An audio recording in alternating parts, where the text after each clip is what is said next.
High friends, welcome back to my channel. আশা করি তোমরা যেখান থেকে দেখছো সবাই খুব ভালো আছো, আর আমিও খুবই ভালো আছি। তো বুঝতেই পারছো, সকালবেলা উঠে পড়েছি, একদম ভোরবেলা যাকে বলে। এখনও লাইট নেবেনি, স্ট্রিট লাইট এখনও নেবেনি। তো সবাই মর্নিং ওয়াক করতে বেরিয়ে গেছে। আমি এরও আগে উঠেছি, তখন আর ভিডিও করতে পারিনি। উঠে স্নান সারলাম, স্নান সারার আগে ঘরদোরগুলো পরিষ্কার করে নিলাম, নিয়ে স্নানও করা হয়ে গেছে। আর এখন যাবো পুজো করতে। পুজো করে নিয়ে তারপর এখনও মাম্মা ঘুমাচ্ছে, ওকে এখনও তুলিনি। তো আমার দিকে কাজ ছেড়ে নিয়ে ওকে তুলে ওকে খাওয়াবো, কারণ আমাদের ফ্লাইট আছে আজকে 11টা 40-এ। তো সেই জন্য সকালে সমস্ত কাজ করে রেডি করে রাখছি। আর 11টা 40-এ ফ্লাইট, মানে তারও 2-3 ঘন্টা আগে গিয়ে পৌঁছতে হবে, কারণ তারা মানে ফ্লাইট ছাড়ার আগে অনেক কিছু প্রসেসিং আছে। তো তার জন্য এত সকাল সকাল ওঠা। তো চলো আজকের ভিডিওটা আশা করছি তোমাদের ভালো লাগবে। তো পুরো ভিডিওটা দেখো, কী কী করবো না করবো সবটাই তোমরা দেখতে পাবে। তো চলো পুজোটা আগে করে নিই। আর পুজো সারার পর ওদিকে আমি মামামকে উঠিয়েও দিয়েছি, দিয়ে ওকে খাইয়ে দাইয়ে রেডি করে দিয়েছি, দিয়ে আমি এখন বসেছি খেতে। আমি খেয়ে দিয়ে উঠে এবার ড্রেস করব, ড্রেস করে তারপর আমরা বেরিয়ে পড়বো। আর মা জানো তো সকাল সকাল আমাদের জন্য ভাত রান্না করে দিয়েছিল, কখন খাওয়া হবে না হবে তার জন্য। তো ওই জন্য ভাতটা খেয়ে নিলাম, নিয়ে এবার রেডি হয়ে গেছি আমরা। আর এদিকে আমাদের গাড়িও চলে এসছে, তো এখন আমরা বেরিয়ে পড়বো।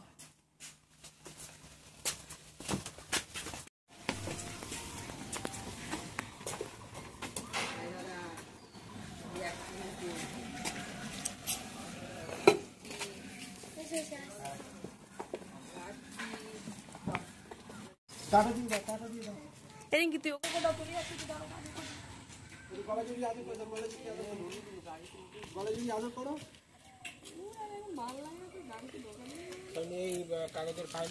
হ্যাঁ, তোর ব্যাগে নাই, ওই ব্যাগে দিবি। ট্রলিতে আছে, বড় ট্রলিতে। লম্বা করে দাঁড় করিয়ে দাও। ওটা আছি, সাবধানে থাকবে।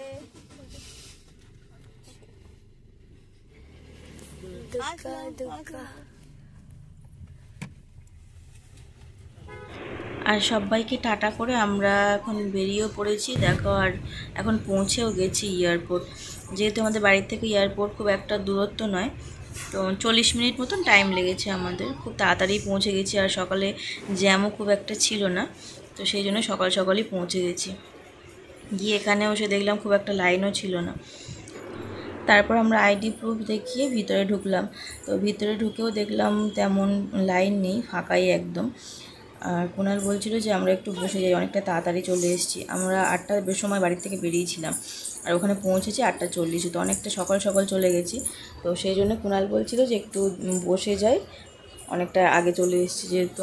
তো আমি বললাম না, বসে দরকার নেই, আগে কাজটা মিটিয়ে নাও। এরপর আস্তে আস্তে ভিড় বাড়লে তখন দেখবো আরও দেরি হয়ে যাচ্ছে। তো কাজটা আগে মিটিয়ে নিয়ে তারপর আমরা বসি, ঘুরি, টাইম পাস হয়ে যাবে।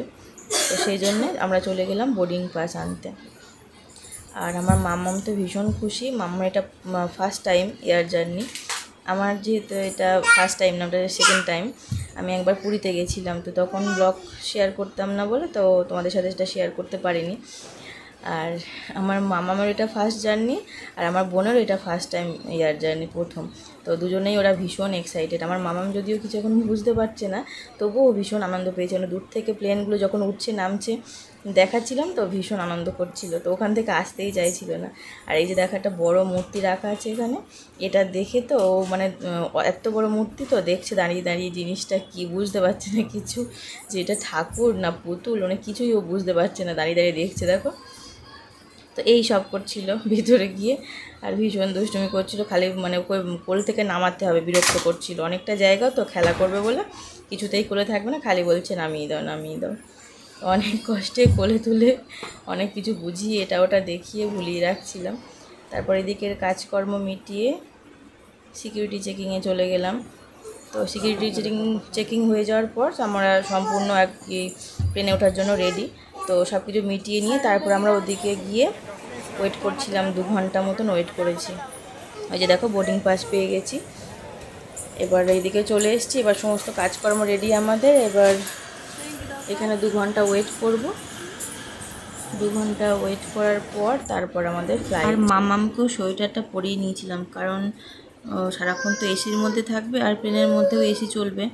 2 ঘন্টা তো যদি হঠাৎ করে ঠান্ডা লেগে যায় সেই কারণে আমি সোয়েটারটা ওকে পরিয়েই নিয়েছিলাম। এক জায়গায় যাচ্ছি, যদি হঠাৎ করে শরীর খারাপ হয়ে যায় তো পুরোটাই মাটি হয়ে যাবে।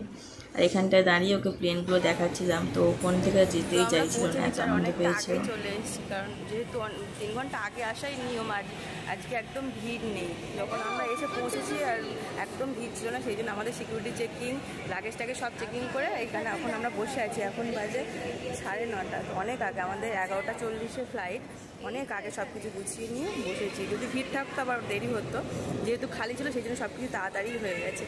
আর এটা আমার সেকেন্ড এক্সপিরিয়েন্স, আমার ফার্স্ট টাইম নয়, আমার বোনের ফার্স্ট টাইম। তোর ভীষণ আনন্দ হচ্ছে, আর আনন্দ তো সবারই হয়, তাই না? তো চলো আজকের ব্লগটা পুরোটা দেখো, আশা করছি তোমাদের ভালো লাগবে। তারপর এদিক ওদিক আমরা অনেক ঘুরলাম, ঘুরে 2 ঘন্টা প্রায় কভার করেও ফেলেছি। আর এখানে বসে একটু গল্প করছিলাম, কিন্তু মাম্মাম কিছুতেই বসতে দেবে না, ও তো বসবেই না, এদিক ওদিক দৌড়ে পালাচ্ছে। একবার ওর মাসি গিয়ে ধরে, একবার আমি গিয়ে ধরি, তো এই করছিলাম। অনেক কষ্টে বুঝিয়ে বাজিয়ে বসাচ্ছি, আবার কেঁদে কেঁদে নেমে চলে যাচ্ছে কিছুতে। আমি তো ভাবছিলাম বাবা প্লেনে উঠে না, ও কী করে 2 ঘন্টা কী করে থাকবে। তো এই করতে করতে এইসব ভাবতে ভাবতে দেখো আমাদের গাড়িও চলে এসছে, আর আমাদের বাসে করে নিয়ে যাবে, যেহেতু আমরা স্পাইস জেটে যাচ্ছি। আর স্পাইস জেট বাসে করে নিয়ে যায়, নিয়ে গিয়ে আরেক জায়গা থেকে তোলে। আর দেখো এখন বাসে উঠেও পড়েছি। এবার আমাদের যেখানে প্লেনটা দাঁড়িয়ে আছে সেখানে নিয়ে যাবে, তারপর আমরা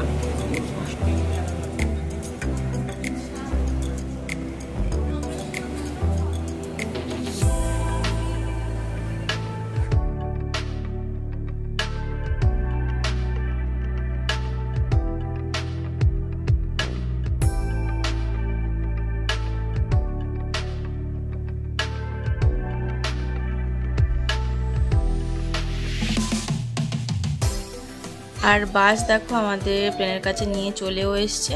তো এখানে নামার পর অনেক ভিডিও করলাম, ফটো তুললাম। আমরা একা নয়, অনেকেই তুলছিল। যেহেতু আমরা পোর্ট ব্লেয়ারে যেখানে নামবো আন্দামানে, সেখানে ওটা হচ্ছে এয়ারবেস এয়ারপোর্ট, তো ওখানে গিয়ে কেউ আর ফটো ভিডিও কেউই করতে পারবে না, ওখানে ফোন অ্যালাউ নয় ভিডিও করা। তো তার জন্যই সবাই এখানেই যা ফোনে ফটো ভিডিও যা করা সব কিছু এখানেই তুলে নিচ্ছি।